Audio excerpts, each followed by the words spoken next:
Olá, tudo bem com vocês? Eu sou a Camila Gontijo e hoje estou aqui para gravar mais um vídeo de língua portuguesa.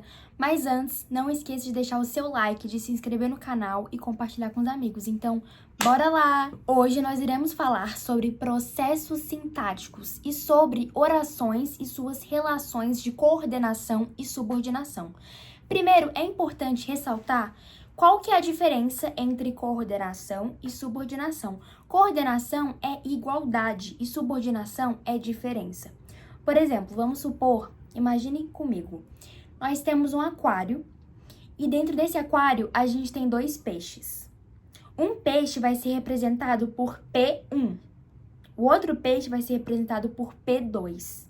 E a água que constitui esse aquário vai ser representada pela letra A.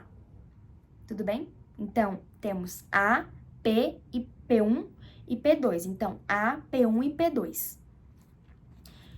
Quando eu chego em você e te pergunto, P1 e P2, eles possuem algum tipo de semelhança? Sim, os dois são peixes. Então, qual dos dois eu irei usar? Eu irei usar coordenação ou subordinação? Se coordenação é igualdade e subordinação é diferença, e os dois apresentam elementos, características, coisas em comum, será coordenação. Então, os elementos P1 e P2 estão coordenados entre si. Vou pegar outro exemplo. Eu tenho dois pincéis. Eles podem apresentar características diferentes em relação à estética. Um pode ser rosé, o outro pode ser azul com roxo, mas os dois são pincéis.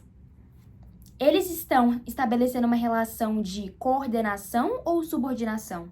Se os dois são semelhantes por se tratarem do mesmo objeto, com a mesma utilidade, com a mesma função, os dois estabelecem uma relação de coordenação, porque coordenação é igualdade e subordinação é diferença. Mas e se eu pegar uma esponja? A esponja, ela possui outra utilidade, ela possui outra função. Então, se eu for comparar a esponja com um dos pincéis, ele estabelece uma relação de coordenação ou subordinação? De subordinação, porque eles possuem características e utilidades distintas.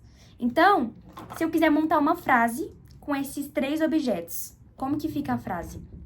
Os elementos P1 de pincel 1 e P2 de pincel 2 estão coordenados entre si, porém subordinados a E de esponja. Então, eles são semelhantes, eles podem apresentar características em relação à estética diferentes, mas eles possuem a mesma utilidade, a mesma função e se tratam do mesmo produto. Então, eles estão coordenados entre si, porque coordenação é igualdade e subordinação é diferença. Já a esponja, além de possuir características estéticas diferentes, ela possui outra utilidade, outra função, então ela vai estabelecer uma relação de subordinação. Então, os elementos P1 e P2 estão coordenados entre si, porém subordinados a E. É a mesma coisa com o que eu disse sobre o aquário, sobre eu ter um peixe 1, um peixe 2 e a água representada pela letra A. Os elementos P1 e P2 estão coordenados entre si, porém subordinados a A. Por que subordinados a A? Porque eles não possuem nenhum tipo de semelhança com a água. Já o peixe 1, ele tem semelhança com o peixe 2, então eles estão coordenados entre si e juntamente subordinados a A, que representa a água. Deu para compreender essa diferença? Então, quando eu peço para você identificar a correlação de dois textos, vamos supor, eu tenho então esse texto. Eu estou me referindo aqui ao P1, que é o pincel 1, e o P2, que é o pincel 2, e o E de esponja. Esse aqui é o texto 1. E aí eu tenho o texto 2, que é o cenário que eu acabei de dizer, que é um aquário com peixe 1, peixe 2 e a água representada pela letra A. Se eu disser, por favor, identifique para mim qual que é a correlação entre esses dois textos não verbais. Por que não verbais? Porque eu estaria representando uma questão, uma imagem desses produtos e desse aquário. Então, já que não apresenta um conjunto de palavras, não é um texto verbal, é um texto não verbal, já que o verbo significa palavra. Então, se ele não é verbal, ele não possui um conjunto de palavras. Ele possui uma imagem que vai passar algum tipo de mensagem, só que sem apresentar nenhum tipo de frase, nenhum tipo de contexto referente a palavras. Então, esse é o texto 1 e o texto 2 é o aquário.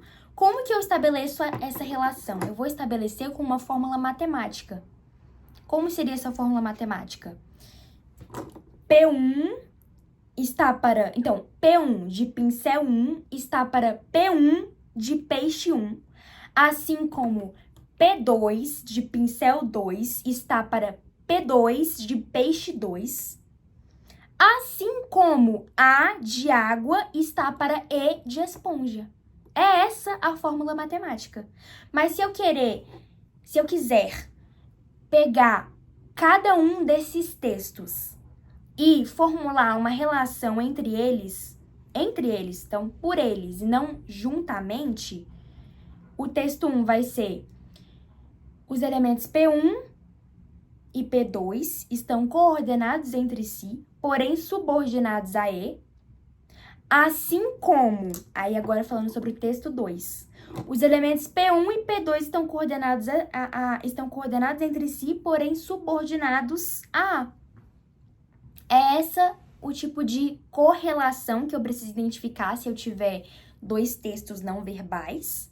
E se eu tiver um único contexto, eu saber relacioná-lo. Então, eu relacionei aqui um único contexto e relacionando esse contexto com o outro contexto do aquário, eu estarei estabelecendo uma correlação. Que aí, para eu estabelecer essa correlação, eu preciso utilizar uma fórmula matemática, que é P1 está para P1, assim como P2 está para P2, assim como A está para E, ou assim como E está para A, depende da ordem em que se encontram os dois textos, tá? Então, se eu começar por esse texto, eu vou começar por ele e terminar com outro texto. Ou se eu começar com o texto do aquário, eu vou começar por ele e terminar com esse texto. Deu para compreender?